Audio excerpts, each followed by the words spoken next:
meu nome é Júlia e eu faço engenharia mecatrônica. Oi, eu me chamo Erika Brandão e hoje vamos falar sobre transformações lineares e isomorfismo. Bom, agora eu vou explicar brevemente a teoria sobre transformações lineares. E então, o que são, né? Uma transformação nada mais é do que uma função.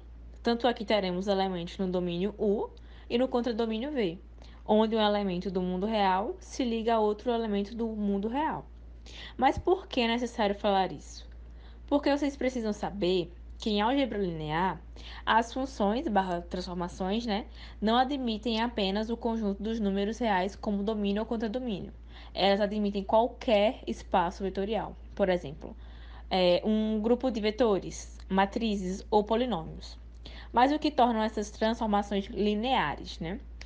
Para tornar-se uma transformação linear, é necessário que seja atendida duas propriedades, mais uma condição que é a do vetor nulo. Mas tudo isso vai ser visto agora. A primeira propriedade consiste na transformação de U mais V ser igual à transformação de U mais a transformação de V. A segunda é que a transformação de uma constante, no caso trabalharemos com alfa, deve ser igual à constante multiplicada por a transformação de U.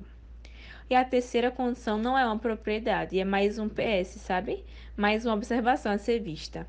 Ela diz que se existe um t que é linear, então t de zero deve ser igual ao vetor nulo que vai variar dependendo do espaço que esteja sendo trabalhado. Tipo R2, R3, enfim, depende. Mas que tudo isso só vai ficar realmente mais claro quando vocês verem sendo aplicado em um exercício. Aqui temos o primeiro exemplo. Verifique se a transformação do R2 para o R3, onde a lei de formação é 3x menos 2y e x menos y, é uma transformação linear.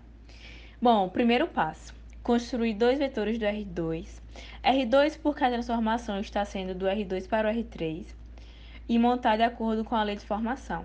Montamos dois vetores genéricos para U e para V e fizemos as suas transformações baseadas na lei de formação, ou seja, só trocamos as incógnitas pelos vetores genéricos. Segundo passo, verificar a primeira propriedade. A gente substituiu os valores de U e de V em transformação de U mais V. Na segunda linha, montamos de acordo com a lei de formação. Depois fizemos a distributiva do primeiro e do segundo membro e repetimos o terceiro membro. Depois disso, organizamos de acordo com o que queríamos provar. Percebam que se fizermos o contrário, ou seja, se pegarmos a quarta linha e somarmos, vai acabar voltando para a terceira linha. Mas quem é essa primeira parcela? Não é t de u? E a segunda não é t de v? Então, com isso, a primeira propriedade foi verificada e foi positivada. Terceiro passo, verificar a segunda propriedade. Na primeira linha, a gente substituiu o valor de U na transformação de alfa vezes U. Na segunda linha, montamos de acordo com a lei de formação e depois, já que alfa é comum em todos os membros, colocamos ele em evidência. Mas espera aí, o que é 3x1 menos 2y1 e x1 menos y1? Não é t de U? Que maravilha, né? Porque com isso provamos que t de alfa vezes u é igual a alfa vezes t de u. Sendo assim, a segunda propriedade foi verificada e podemos concluir, portanto, já que as duas propriedades foram positivas, que t é sim uma transformação linear. Para um isomorfismo, T de U precisa ser bijetora, que é injetora e sobrejetora ao mesmo tempo. Um automorfismo é um isomorfismo de uma aplicação. Aqui nessa observação mostramos como ser bijetora. Temos na condição 1 que o núcleo representado por quer da transformação deve ser igual a zero para ser injetora. E, no segundo caso, a dimensão da imagem da transformação deve ser igual à dimensão de V para ser sobrejetora. O teorema do núcleo e da imagem tem relação com a dimensão de U, a dimensão do núcleo da transformação e a dimensão da imagem da transformação. Em geral, tendo apenas um dos valores, ou da dimensão do núcleo ou da dimensão da imagem, conseguimos determinar se é isomorfismo ou não. O exemplo 2 pede para a gente verificar se a transformação linear do R3 para o R3 é um isomorfismo. A gente acha a dimensão do núcleo igualando ao vetor nulo.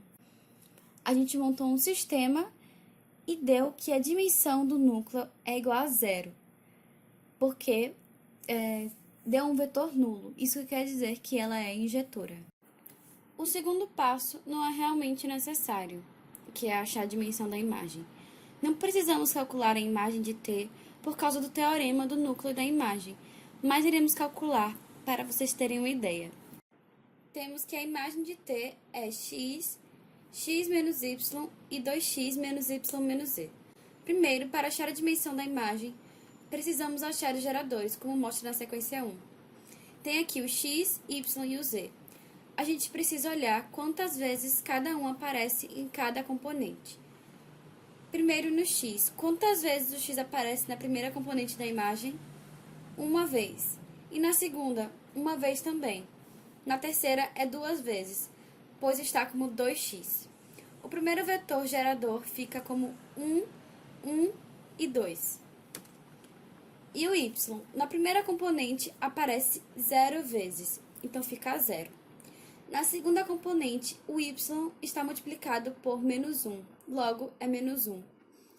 Isso também ocorre na terceira componente. Agora no z. Na primeira componente da imagem, aparece 0 vezes, assim como na segunda. Já na terceira componente, é menos 1.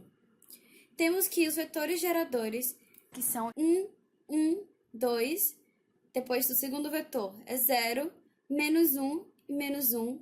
O terceiro vetor é 0, 0 e menos 1. Agora, na sequência 2, para descobrir a base, vemos se os vetores geradores estão escalonados, que significa que são linearmente independentes. Podemos permutá-los para observar isso, mas nesse caso não foi necessário. Eles já estão escalonados.